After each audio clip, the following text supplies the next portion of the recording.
ಇವತ್ತೊಂದು interesting tip ಜೊತೆ ಬಂದಿದ್ದೀನಿ. ಒಂದು ಫ್ಲ್ಯಾಟ್ ಆಗಿರೋ ಬಟ್ಟೆಗೆ ಡಾಟ್ ಕೊಟ್ಟು ಅದನ್ನು ನಮ್ಮ ಬಾಡಿ ಸೈಜ್ಗೆ ತಕ್ಕಂತೆ ಶೇಪ್ ಕೊಡೋದು. ಸೊ ಆ ಡಾಟ್ನ ನಾವು ಹೇಗೆ ಕೊಡ್ತೀವಿ, ಎಷ್ಟು ಕೊಡಬೇಕು, ಅದು ಯಾವ ಶೇಪಲ್ಲಿ ಇರಬೇಕು. ಸೊ ಇದೆಲ್ಲ ತುಂಬ ಇಂಪಾರ್ಟೆಂಟು. ನಮಗೆ ಒಂದು ಪ್ರಾಪರ್ ಕಪ್ ಶೇಪ್ ನನಗೆ ಬರಬೇಕು, ನನ್ನ ಬ್ಲೌಸ್ ಫಿಟ್ಟಿಂಗು ತುಂಬ ಚೆನ್ನಾಗಿ ಫ್ರಂಟಲ್ಲಿ ಕಾಣಿಸ್ಬೇಕು ಅಂದರೆ ಡಾಟ್ ಕೆಲಸ ತುಂಬ ಇಂಪಾರ್ಟೆಂಟ್ ಆಗಿರುತ್ತೆ. ಸೊ ಅದನ್ನು ಇವತ್ತು ನಾವು ಇನ್ ಡೀಟೇಲಾಗಿ ತಿಳ್ಕೊಳ್ಳೋಣ ಬನ್ನಿ. ನಾನು ನಿಮಗೆ ಡೈರೆಕ್ಟಾಗಿ ಡ್ರಾಯಿಂಗ್ ಮಾಡಿ ತೋರಿಸ್ತಾ ಇದ್ದೀನಿ. ಆ್ಯಕ್ಚುಲಿ ನಾವು ಡಾಟ್ನ ಯಾವ ಥರ ಹಾಕಬೇಕು, ಹೇಗೆ ನಾವು ಅದನ್ನ ಸ್ಟಿಚ್ ಮಾಡಬೇಕು ಅನ್ನೋದನ್ನ ನಿಮಗೆ ಒಂದು ಡ್ರಾಯಿಂಗ್ ಮುಖಾಂತರ ನಾನು ಇವತ್ತು ನಿಮಗೆ ಹೇಳ್ಕೊಡ್ತಾ ಇದ್ದೀನಿ. ನೋಡಿ, ಎಲ್ಲರೂ ಒಂದು ಕಾಮನ್ ಮಿಸ್ಟೇಕ್ ಮಾಡುವಂಥದ್ದು ಏನು, ಸ್ಟ್ರೇಟಾಗಿ ಡಾಟ್ ಹಿಡಿದ್ಬಿಡ್ತೀರಾ. ಯಾವುದು? Waste dot.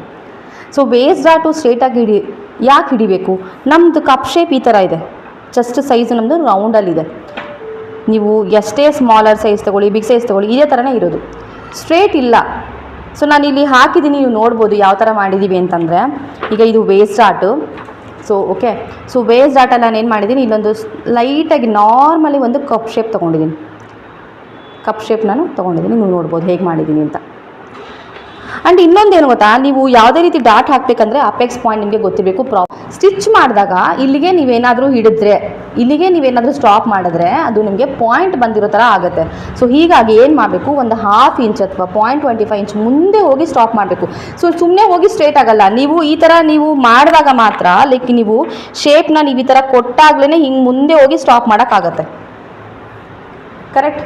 ಸೊ ಇಲ್ಲಿ ಮುಂದೆ ಹೋಗಿ ನೀವು ಸ್ಟಾಪ್ ಮಾಡಿದ್ರೆ ಪಾಯಿಂಟೆಡ್ ಬರಲ್ಲ. ಸೊ ಯಾವುದೇ ರೀತಿ ಪಾಯಿಂಟೆಡ್ ಬಂದಿರೋದು ನಿಮಗೆ ನೀಟಾಗಿ ಶೇಪ್ ಚೆನ್ನಾಗಿ ಕಾಣಿಸುತ್ತೆ. ಸೊ ಅಲ್ಲಿಗೆ ಸ್ಟಾಪ್ ಮಾಡಿದ್ರೆ ಏನಾಗುತ್ತೆ, ಪಾಯಿಂಟೆಡ್ ಬಂದುಬಿಡುತ್ತೆ. ಓಕೆ, ಸೊ ನಾನು ಹೇಳೋದು ಶೇಪ್ನ ಈ ಥರ ಹಾಕೋ ಬದಲು ಶೇಪ್ನ ನೀವು ಈ ಥರ ಹಾಕಿ ಆ್ಯಂಡ್ ಸ್ಟಿಚ್ನ ಇಲ್ಲಿಗೆ ಅಪೆಕ್ಸ್ ಪಾಯಿಂಟಿಗೆ ಸ್ಟಾಪ್ ಮಾಡಬೇಡಿ. 0.25 ಅಥವಾ 1/2 ಇಂಚ್ ಮುಂದೆ ಹೋಗಿ ಸ್ಟಾಪ್ ಮಾಡಿ. ಆ್ಯಂಡ್ ಅಗೇನ್ ಇನ್ನೊಂದು ವೆರಿ ಇಂಪಾರ್ಟೆಂಟ್ ಏನಂದರೆ, ಎಲ್ಲ ಡಾಟ್ ಹಿಡಿದ ತಕ್ಷಣ first iron is very important. ಅಲ್ಲಿ ನೀವು ಡಾಟ್ ಹಿಡಿದಿರೋದೇ ಕಾಣಿಸಲ್ಲ. ನೀವು ಇನ್ಸ್ಟಾಗ್ರಾಮಲ್ಲಿ ಹೋಗಿ ನಂದು ಚೆಕ್ ಮಾಡ್ಬೋದು, ಡಾಟ್ನ ಹೇಗೆ ನಾನು ಐರನಿಂಗ್ ಮಾಡ್ತಾಯಿದ್ದೀನಿ ಅಂತ ನೀವು ಹೋಗಿ ನೋಡ್ಬೋದು. ಓಕೆ, May 28 ನಮ್ಮ basic blouse master class start ಆಗ್ತಾ ಇದೆ. ಇದರಲ್ಲಿ ನಾವು 6 to 7 ಪ್ಯಾಟರ್ನ್ ಆಫ್ ಬ್ಲೌಸ್ ಹೇಳ್ಕೊಡ್ತಾ ಇದ್ದೀವಿ. ಡಾಟ್ ಹೇಗೆ ಹಿಡಿಯೋದು, ಎಷ್ಟು ಹಿಡಿಯೋದು, ಯಾವ ಸೈಜವ್ರಿಗೆ ಯಾವ ಥರ ಡಾಟ್ಸ್ನ ನಾವು ಬ್ಲೌಸ್ಗಳು ಸೂಟ್ ಆಗುತ್ತೆ, ಬಾಡಿ ಮೆಷರ್ಮೆಂಟ್ ತೊಗೊಂಡು ಮಾಡೋದು ಹೇಗೆ, ಆ್ಯಂಡ್ ಬ್ಲೌಸ್ ಮೆಷರ್ಮೆಂಟ್ ತೊಗೊಂಡು ಡ್ರಾಫ್ಟಿಂಗ್ ಆ್ಯಂಡ್ ಸ್ಟಿಚಿಂಗ್ ಮಾಡೋದು ಹೇಗೆ, ಪ್ರತಿಯೊಂದು ಕೂಡ ನಾವು ಸ್ಟೆಪ್ ಬೈ ಸ್ಟೆಪ್ ಇದರಲ್ಲಿ ಹೇಳ್ಕೊಡ್ತಾ ಇದ್ದೀವಿ. ಸೊ ನಿಮಗೆ ಇನ್ ಡೀಟೇಲ್ ಇನ್ಫಾರ್ಮೇಷನ್ ಬೇಕು, ಯಾವ್ಯಾವ ಬ್ಲೌಸ್ ಹೇಳ್ಕೊಡ್ತಾ ಇದ್ದೀವಿ, ಯಾವ ಪ್ಯಾಟರ್ನ್ ಬ್ಯಾಕಲ್ಲಿ ಯಾವ ಪ್ಯಾಟರ್ನ್ ಬ್ಲೌಸ್ ಮಾಡ್ತಾ ಇದ್ದೀವಿ, ಆ್ಯಂಡ್ ಸ್ಲೀವ್ ಪ್ಯಾಟರ್ನ್ ಏನೆಲ್ಲ ಹೇಳ್ಕೊಡ್ತಾ ಇದ್ದೀವಿ ಅಂತ ನೀವು ತಿಳ್ಕೊಬೇಕು ಅಂದ್ಕೊಂಡಿದ್ರೆ ಇದು ಕೆಳಗಡೆ ಕಾಣಿಸೋ ನಂಬರ್ಗೆ ನೀವು ಕಾಲ್ ಮಾಡಿ, ನಿಮಗೆ PDF ನಾನು ಶೇರ್ ಮಾಡ್ತೀನಿ. ಲಿಮಿಟೆಡ್ ಆಗಿರುತ್ತೆ, ಆದಷ್ಟು ಬೇಗ ಎನ್ರೋಲ್ ಮಾಡ್ಕೊಳ್ಳಿ. Thank you.